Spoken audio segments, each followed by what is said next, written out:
think school rules have a purpose in schools. Just the other day, I'm in there. Kids are getting a little noisy.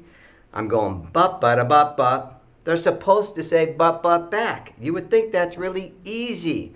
So I keep on saying bup, bada, bup, bup. I'm not getting any response back. It was like crickets. They weren't saying it back. And I keep saying bup, bada, bup, bup. Nothing. It's so important to get quiet because it could be something very important. If I had to tell them, hey, the building's burning down, I need to say bup, bada, bup, bup, and it's quiet, and then let them know the building's burning down. They might notice anyways. And so I say to them, hey, are we going to have to miss a recess to practice? It's just like having to learn 1 + 1 = 2. You all know how to do it already. That's a waste of a recess. And some of the kids say back, yes, I agree. What a waste of our recess.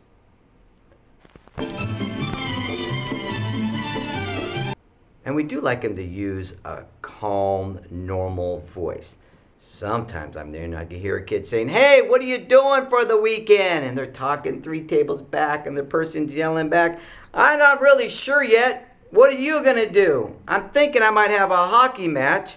And they're going back and forth in a very noisy voice when all they have to do is turn to their neighbor in a very calm voice and say, hey, what are you going to do this weekend? And the person back could say, you know, I haven't really thought too much about this weekend. All I think about are my studies and academics during the week. So take the hallways. The other day I'm in there, I see this kid running down the hall, and a door opens out into the hallway. And the kid yells out, ow! I just ran into this door. And the teacher comes out and tells him that is why we do not run in the hallways. On another occasion, I saw a 5th grader running around the corner just as a kindergarten was coming the other way, and they could not see him. And next thing you know, I hear 2 kids yelling out, ow! What were you thinking? Why didn't you slow down before you hit me? And I got 2 kids on the ground getting up slowly with some minor injuries. And remember, while in the hallway, right is polite. I recently saw some kids walking down the hallway and cutting the corner a little too close. And kids were coming the other way and saying, hey, why are you getting in our lane? You're cutting us off. That's why we always have to stay right. Again, don't forget that right is polite. The playground. It's important that we always walk in the wood chips.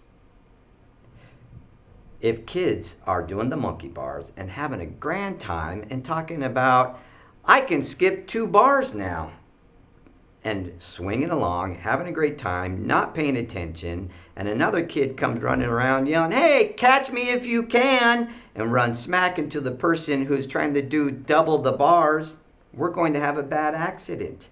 You'll knock the kid off the bars and they will smack down on the ground and they will not be feeling good. They'll be twirling their head going, what just happened? How did I end up on the ground so quickly? And the person who hit them will have to look at them and say, sorry, I was running in the wood chips and I accidentally ran into you. No running in the wood chips. We also want to make sure that we are including everyone. I recently saw some kids playing Foursquare, and there was another kid watching from the side. I did see a kid go over and say, hey, would you like to play with us? And the student said, yes, as a matter of fact, I would like to play with you. And they brought them in and taught them the rules of Foursquare and included them in the game. That was a beautiful scene.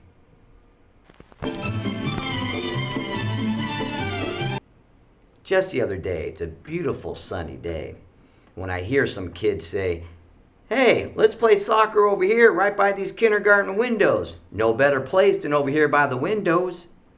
And they're over there playing, and then the ball happens to hit a window gently. And I see a teacher hanging her head out the window and yelling, please move away from the windows. Be on the other side of that white line. And the kid's saying, oh, thank you, teacher, for that kind reminder. We will play soccer over here beyond the white line so that we do not hit your window again. Out front in the building can be kind of nuts too. We have a crosswalk with crossing guards. And just the other day, I saw a parent walk out the building out to 50th and starts crossing where the sidewalk ends right into the street. And the kid pulled him back and said, "Hey, Dad, we have to cross over there where the crossing guards are." And he pulled his dad towards the crossing guards. The dad says, "Thank you, son, for the kind reminder of using the crosswalks at all times. That was a very close call as a bus was just coming down the street." Let's talk about those crazy bathrooms. I once walked into the boys' room after school and noticed that there were paper towels everywhere, all over the place, including the walls and the urinal. And I walked in there and said, "This is disgusting. Who's going to pick this stuff up?" I did not want to touch a thing in there. So I went and talked to the custodian and I let him know that there's quite the mess in the bathroom. I said, "You have got to come and see this." And he responded, "What kind of mess are you talking about?" And I let him know it's just paper towels, but in places that you don't want to know about. As he entered the bathroom, he said, "Holy moly, this is a mess. Who's going to clean this up?" And I looked at him, I said, "That'd be you." And he said, "Oh." So he did. He cleaned it up and did a very good job, but he shouldn't have to clean it up in the first place. We should make sure that all paper towels only go in the receptacle available there. In addition, make sure that while you are using the restrooms, that you are just doing your business and getting back to class quickly. Sometimes people like to hover in the restroom and talk about their plans or even some mischievous stuff, such as, I wonder if we should lock the doors and then climb on out. That is not nice because the next person who's coming in may have a slight emergency and need to get in there quickly. It's not nice when they find a locked door. And sometimes you may have to remind your buddies, "Hey, it's time to get back to class now."